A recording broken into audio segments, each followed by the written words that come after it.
Jio air fibre কিনে প্রতারণার শিকার জনগণ। মাসের পর মাস পরিষেবা বন্ধ, অভিযোগ করলেও কোনো উত্তর দেননি কর্মীরা। বিকল জিও এয়ার ফাইবার দিয়ে হরিণ লুটের অভিযোগ এয়ার ফাইবারের কর্মচারীদের বিরুদ্ধে। ক্ষুব্ধ জনতা আটক করে রাখলেন কর্মচারীদের, উত্তেজনা বড় খলায়। একদিকে জিও সিমে পরিষেবা নিয়ে গ্রাহক হয়রানির অভিযোগ সর্বত্রই। 4G 5G high speed internet সুবিধা দেখিয়ে জনগণকে রীতিমতো পরিষেবা দিয়ে এখন তারা সঠিক পরিষেবা থেকে বঞ্চিত জনগণ। ফলে অনেকেই নিজস্ব অর্থ খরচ করে ভালো পরিষেবা পেতে জিও এয়ার ফাইবার ক্রয় করেছেন। এতেও বিপত্তি দেখা দিয়েছে। গত 3 মাস আগে কাছাড়ে বড়খড়ার ভাঙারপাড় এলাকার পঞ্চায়েত প্রতিনিধি আব্দুল রাজ্জাক বড়ভূইয়া, অলোক গাঙ্গুলি সহ বহু মানুষ জিও এয়ার ফাইবার ক্রয় করেছিলেন, কিন্তু লাগানোর পর থেকে এখনো পর্যন্ত পরিষেবা ভালোভাবে পাচ্ছেন না। রীতিমতো পরিষেবা না পেয়ে অফিসের নম্বর সহ দায়িত্বে থাকা গৌরব এবং রূপমের সাথে যোগাযোগ করলেও তারা কোনো পাত্তা দিচ্ছেন না বলে অভিযোগ। অবশেষে আজ ভাঙারপাড়ে 2 কর্মচারীকে পেয়ে তাদের বাড়িতে নিয়ে পুরো ঘটনা তুলে ধরেন জনগণ। বলেন ঠিকঠাক করে দিতে অথবা তাদের অফিসের লোকদেরকে ডেকে আনার জন্য, নয়তো আইনের হাতে তাদেরকে তুলে দেওয়া হবে বলেও জানান জনগণ।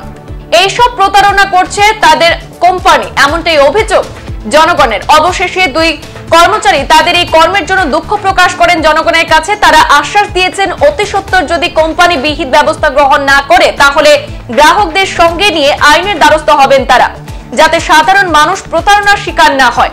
এদিকে সংবাদ মাধ্যমে দুঃখ প্রকাশ করে আব্দুল রাজ্জাক জানান, যদি আগামী দিনে এইভাবে কোনো মানুষকে প্রতারণা করা হয় তাহলে তারা আইনের দ্বারস্থ হবেন বলে বাধ্য হবেন বলে জানিয়েছেন।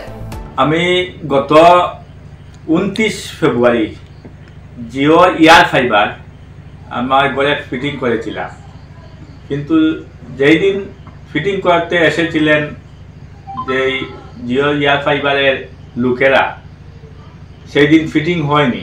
তারপরে পরের দিন আমার ঘরে এই শিলচর এবং কালাইন থেকেই প্রায় 6-7 জন জিও এয়ার ফাইবারের কর্মী আমার ঘরে এসেন এবং জিও এয়ার ফাইবার ফিটিং করে দিয়েছেন।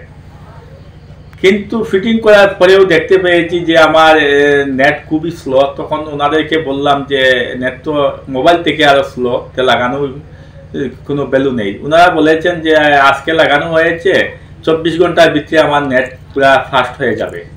কিন্তু 24 ঘন্টা অতিবাহিত হওয়ার পরে আমি দেখতে পেলাম 2-3 দিন পরেও আমার জিও এয়ার ফাইবারে কোনো কাজ করছে না, নেট একদম স্লো, 5G পাচ্ছে না। সঙ্গে সঙ্গে আমি ওনাদের সাথে ফোনে আলাপ করি এবং ওনাদেরকে বলি সেই কথাটা। বিগত দিন থেকে ওনাদেরকে সেই কথাগুলো বলতে বলতে ওনারা কোনো রেসপন্স দেন নাই। ওনারা আমাদের কথায় কোনো কর্ণপাত করেনি। আমি কাস্টমার কেয়ারে ফোন করেছি এবং কাস্টমার কেয়ার থেকে আমার মোবাইলে SMS আসে যে অত তারিখ কটার ভিতরে আমার ঘরে জিও এয়ার ফাইবারে লোকেরা এসে ঠিক করে দিবেন, কিন্তু সেই SMS এর কথা মতো কোনো লোক আসেনি।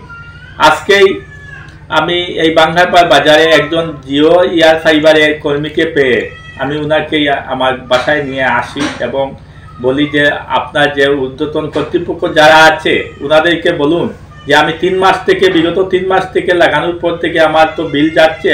আমি 1 বছরের ভ্যালিডিটি নিয়েছিলাম, প্ল্যানটা 1 বছরের ছিল, আমার 3 মাস বিগত হয়েছে। ওনার যে ঊর্ধ্বতন কর্তৃপক্ষ যারা আছে ওনাদের সাথে কথাবার্তা বলার জন্য, কিন্তু ওনারা ওদের কাছে সঙ্গে যোগাযোগ করে ওনারাও কোনো রেসপন্স পাননি। তাই আমি নিরুপায় হয়ে আইনের আশ্রয় নিতে ইচ্ছুক ছিলাম, কিন্তু উনি হচ্ছেন ফিটিং করেন, যার জন্য ওনার মুখের দিকে চেয়ে আমি আইনের আশ্রয় নিচ্ছি না। আমি আপাতত মিডিয়ার মাধ্যমে বলতে চাচ্ছি যে জিও এয়ার ফাইবার আমরা হচ্ছি কাস্টমার।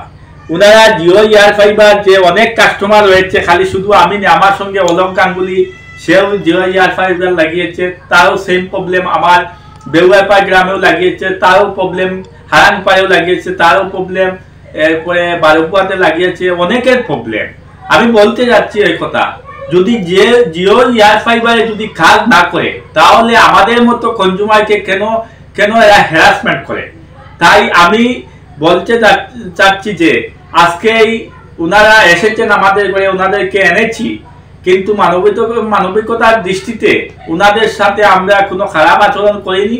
এবং ওনাদেরকে আমাদের যে প্রবলেমগুলো দেখিয়েছি এবং আমি আগামীতে যদি আমার একটা সপ্তাহখানিকের ভিতরে যদি সলভ না করে দেন তাহলে আমি আইনের আশ্রয় নেব, এটাই আমি মনস্থ করেছি। সংবাদ এই পর্যন্তই, ফিরছি পরবর্তী অন্যান্য আপডেট নিয়ে। ধন্যবাদ।